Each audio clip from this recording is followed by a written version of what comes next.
Hi guys, it's Emily from Novelle Novels and welcome to today's video. This is my February TBR. Now, I think I've been good and not set myself too much. I've got 2 continuation buddy group reads.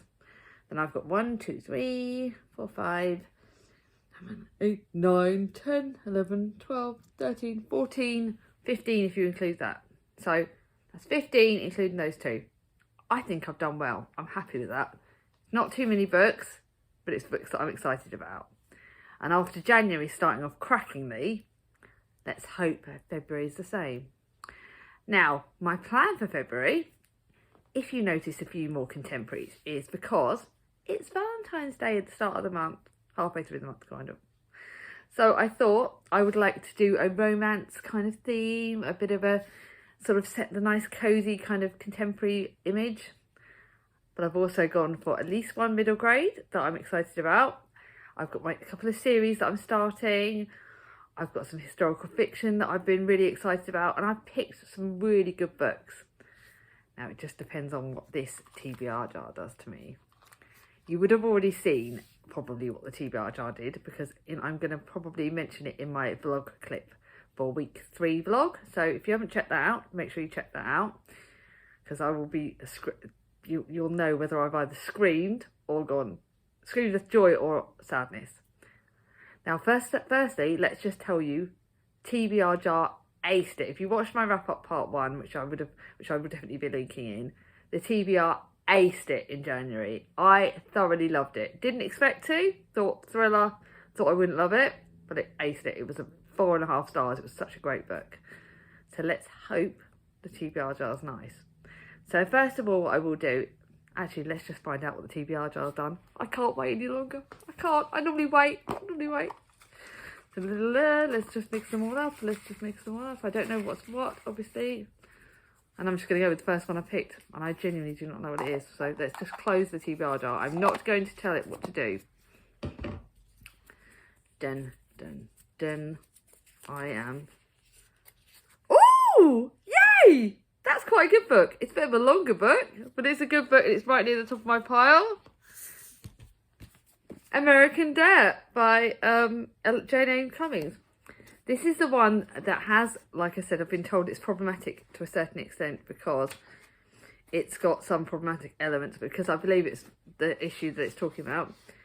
But it's 450 pages, so it's not too massive, but it is a bigger book.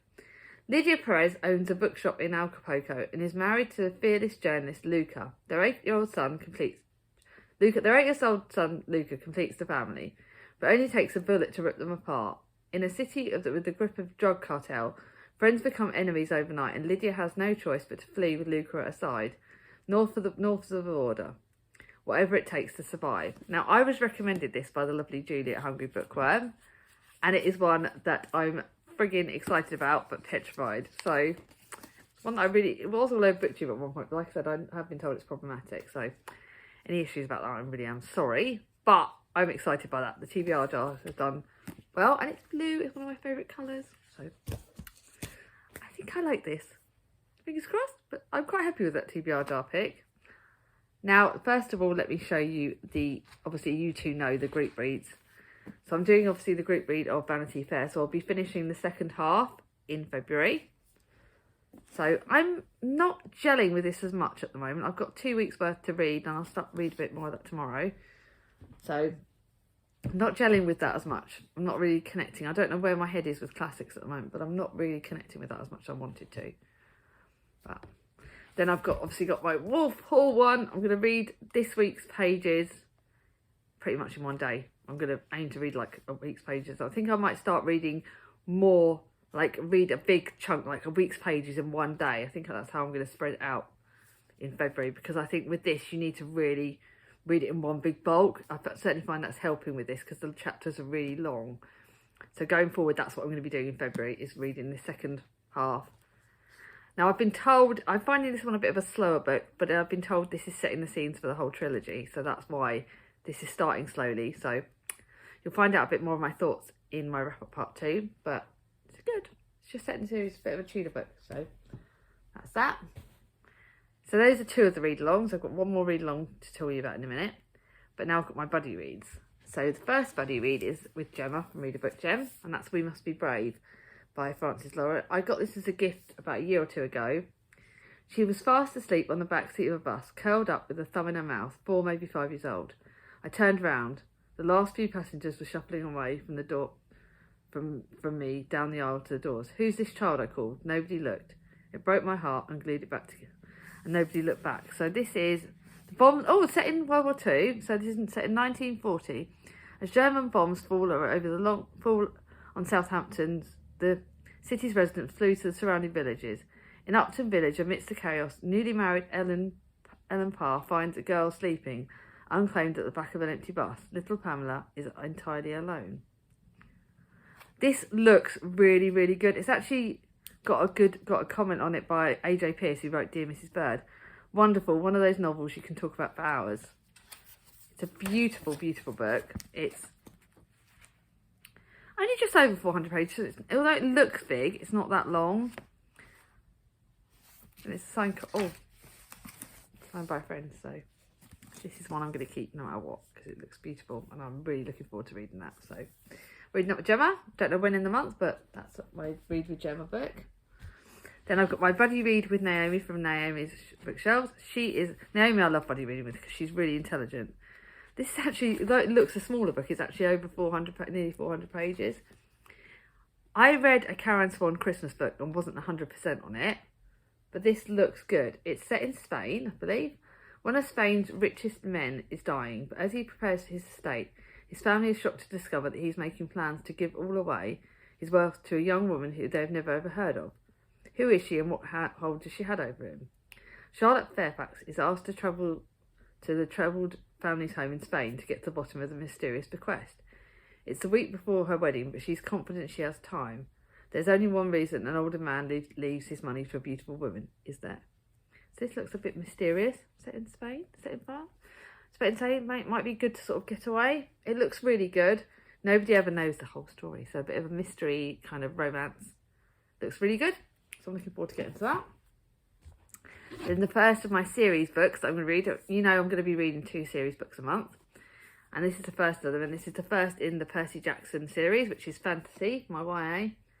Look, I didn't even want to be a half-blood. I never asked to be the son of a Greek god. I was just a normal kid, going to school, playing basketball, skateboarding. The usual, until I accidentally vaporised my maths teacher. Now I spend my time battling monsters and generally striving to stay alive. I'm buddy reading this with the lovely Gaia from Gaia Athena. I love buddy reading with this with her. It's the first in the series of 5 books. I'm going to read one every other sort of month. I think that's sort of the plan. And yeah, it looks good. I'm looking forward to that. Another longish book. It looks small, but it's longish, but good sort of fantasy kind of book. Might be quite good. Might be YA fantasy, which is what I'm looking for. So that's that book. And then the last of my series book. No, not last. This is for my Analog, which of course I am so loving. This is the second in the Anne of Albany series. I blooming love this book. Anne of Albany is great. Anne is growing up in this book. It's 5 years after coming to Green Gables. Anne is half past 16 and about to start teaching at her old school. Set on inspiring youthful hearts and minds with her ideals and ambitions, but some of her pupils only respond to different methods. Meanwhile, the young orphan Davy and the Avonlea Improvement Society bring their own headaches to this girl's growing up. I love this. This is a brilliant book. Loving our Vox group that we've got set up. It's not too long a book. It's every bit of as amazing as I loved it. I really loved it. And it's, if you don't like the childish bit of Anne in the first book, if you watch her growing up in this, it's brilliant. So thoroughly loving this. I'm going to actually put that there. And then the next book is the first in the Nightingale series. I've got to get off my bum because I've stopped going to the library. So I might need to start buying some more of these if I like this one. This is the first in the Nightingale Girl series, on call in the 1930s. And it's about, if you remember, I will link my TV series jar and this will explain it more. This is about Dora, Helen and Millie, all names I love. And they're all very different women that are trainee nurses in a London teaching hospital in 1934. So I'm looking forward to this. Again, this is first one in the series is Mahusiv, 500 pages. I thought I'd picked sort of like less books for next month, and yet I've actually picked big books. What have I let myself in for? But I'm looking forward to getting to this. It's wartime, it's nurses, it's nursing. It does look quite good. So those are all those books. And now I've got my... I'm trying to sort my pile out, guys. And so I can write it up, because I've not even written it up. This month I'm not planning at all. So now I can tell you about the books that don't match anything. I'm not doing any read-alongs in February because I'm hosting, just to give you a heads up. In March, there will be an announcement video coming up midway through February. But I'm hosting a readathon for about, I think, 9 days, I said. Called the Birthday Bonanza, which will be a birthday readathon for me. So I'm not doing any readathons or anything in February. But I'm doing read-alongs, but nothing else. And then obviously March, I'll be doing a word on my own. I'm hosting it on my own, guys. Am I insane? Let me know in the comments below. Am I totally mad doing this? But yeah. So just to give you a heads up, I'm not doing anything. So these books now are just books I've chosen. So the first one is St. Clair's The First Year, 3 books in one. So this will be my... This is a massive book. It's 3 books in one. So I don't even know how many pages it is. Middle grade classic because it's Enid Blyton. I read these St. Clair's books when I was at school. It's about twins, Pat and Isabel, and they go to boarding school. It's like Mallory Towers, but different, and because it's twins that are doing it, and they're playing tricks, and it's like going back to my childhood, so can't wait to read that. Then I've got my next book in the page turn one, and this is probably one I'm trying to decide whether I read it at the start because I'm so goddamn excited about it, or whether I wait because, you know, I always tend to read the books I want them to read the most at the start, and then everything just goes tits up. So let me know, do I wait for this book or do I read it at the start of the month? And that's the next in the page Toon Buddy read along. And it's her book that's actually linked to another book, which is the only book time she's ever done this. And it's Baby Be Mine, which is the sequel to Johnny Be Good. And I love this. I can't wait for this. It's funny because Johnny Be Good is actually one of her least popular books. And yeah, I loved it. I loved this. I'm really reading it. And it's just, oh my God. So basically, I can't tell you too much about it because it is connected to Johnny Be Good. But Meg is terrified. She lives in the south of France with her doting boyfriend Christian and their beautiful son Barney, who's just turned 1. Life should be idyllic, but she's living a lie that will turn their lives upside down and inside out. Because every day that goes by, Meg's son looks less like Christian. It's so flipping good. I loved this book when I read it last, and I can't wait to read it.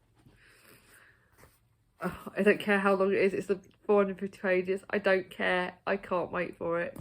But do I wait? Do I hold off? Please let me know what you guys think. I will listen to you, I promise. Kind of. Then I know I said I was set a thriller for the month. So pick my thriller. Excuse me. Wish I was better at editing so I could edit that. So I read I See You by Chloe McIntosh last year, and I loved it. It was a thriller that petrified me.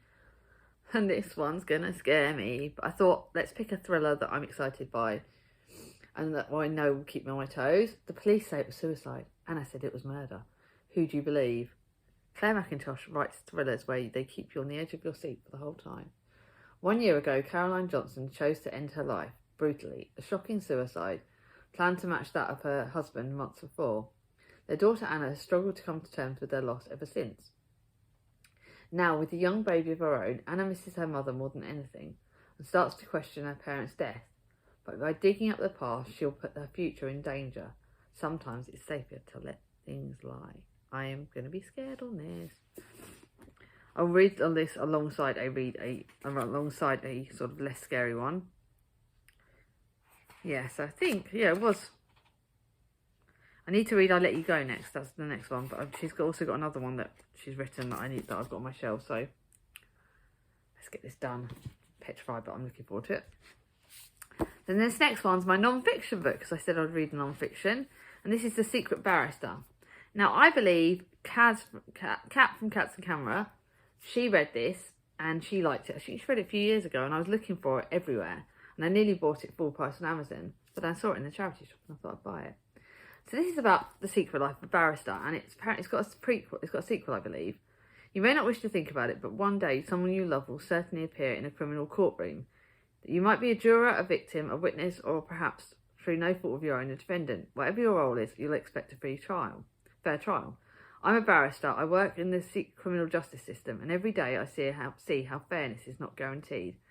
Too often, the system fails those it is meant to protect. And she wants to share his stories, and I think this does look really good. Not too long.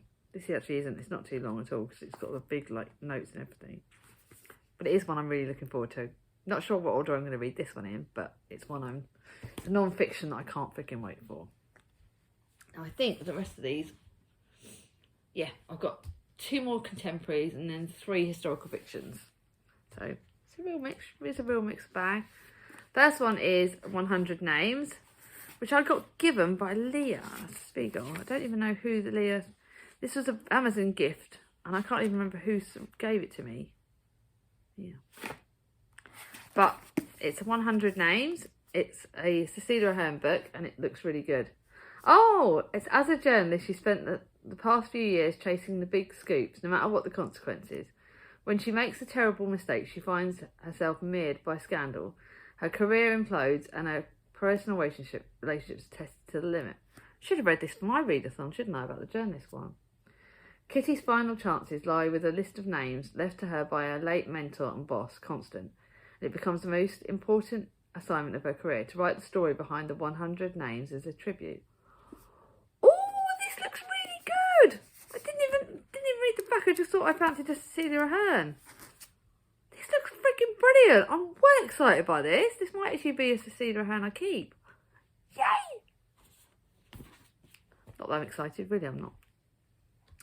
Then I thought I would pick a Cathy Bramley book because I love Cathy Bramley's. The Plumley School of Comfort. I love all her books. Her books tend to be connected to each other. This is a longer book, but I don't care. I know I'll fly through it.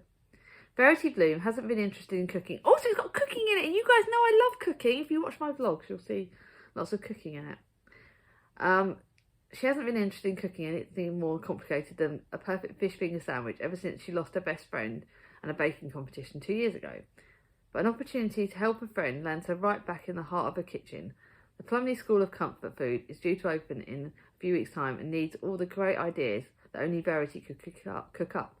And with the new friendships bubbling and a sprinkle of romance in the mix, Verity begins to feel like she's at home. Oh my god! Apparently there's a tragedy as well, but I'm not going to think about that bit.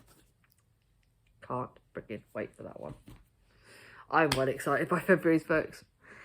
Then the next one is one that I will need to read alongside my comforty books, because this is one of the hardest hitting books, but I've had it on my shelf for ages. All the Light We Cannot See.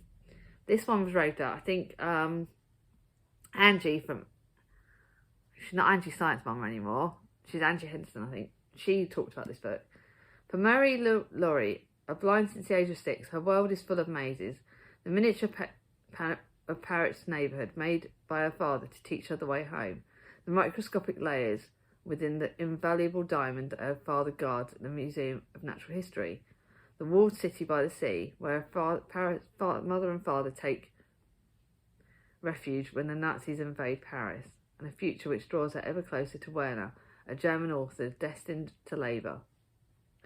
And it's got to hit the war. So this is set in the war. It's got blindness, which obviously is disabilities for me. About 500 pages, but it just looks heartbreaking, but really good. And I'm really hoping I like it. Nervous? Yes. Petrified? Yes. But it's the writing that's apparently beautiful, so I will be looking forward to that. Then I thought I'd do a classic. So I picked The War Age of Innocence, which is on my classics to read in 2022. And this is a short one because I thought, seeing as February is a short month, it's only about 300 pages. It's nice, short and sweet. I didn't get on with Ethan's Rome, but I have heard this is good. This is the film edition copy. What can you expect of a girl who was allowed to wear black satin on her coming out ball?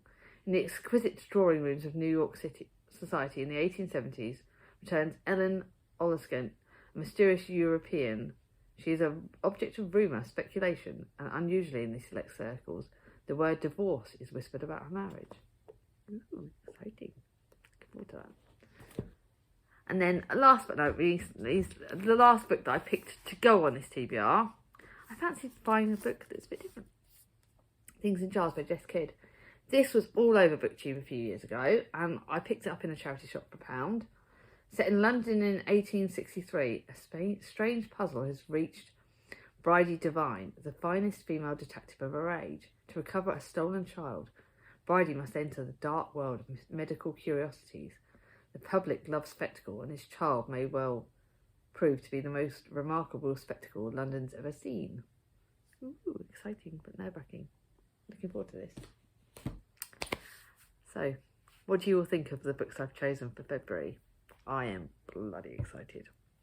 What books do you think I should prioritise? Do you want to buddy read any of these with me? Let me know in the comments below. Yeah, they're the two things I would love you to let me know. Which books are you most excited about?